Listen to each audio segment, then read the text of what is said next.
देखो त्रिपुरा विद्यालय गायत्री शक्तिपीठ बाहेर કે જ્યાં આપણે બાળપણથી જ બાળકો પૈસાની બચત કરી શકે અને સાથે સાથે પોતાને બચાવેલા પૈસા પોતાના ઘર પરિવારના સભ્યોને મદદરૂપ પણ બની શકે. પૈસાની બચત માટે તમને દર વર્ષે અહીંયાથી આવા ગુડલક આપવામાં આવે છે. હે ને? મળે ને તમને? તમને અહીંયાથી આની કોઈ ફી પે કરવી પડે છે?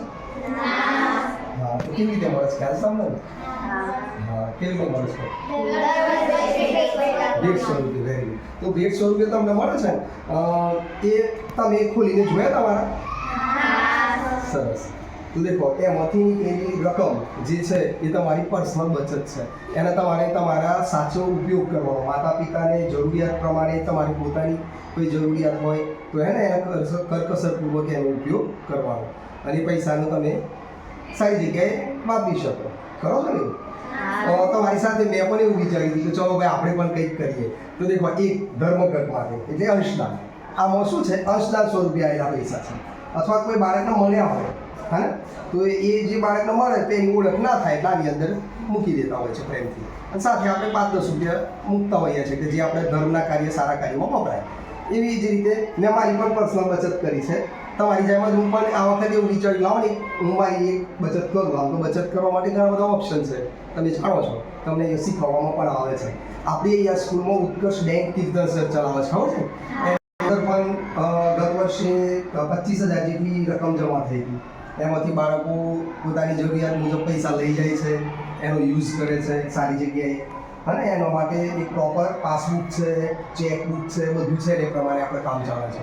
હવે આપણે જોઈએ કે આમાં મારી બચતમાંથી શું નીકળે છે. હા, આપણે જસ્ટ ટ્રાય કરીશું. બોલીએ ને? અમે તમારી જેમ જ બચત કરી છે અને એમાંથી નીકળ્યા છે. હા, હવે એ જ રીતે આપણે આની અંદર પણ ધર્મઘટના છે એ પણ જોઈશું. સરસ.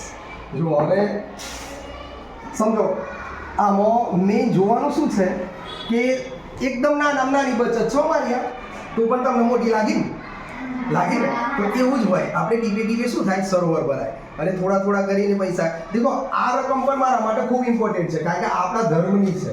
હા, અને આ રકમમાંથી આપણે કંઈક સારી કામ કરીશું, પ્રેરણા પણ મળશે ને કોઈને. હા, અને આ પૈસા તમારે જ હવે શું કરવાનું? અહીંયા આગળ આપણે શક્તિપીઠની મંદિરની પેટીમાં તમારે મૂકી દેવાના છે. હા, તો લઈ જવાના.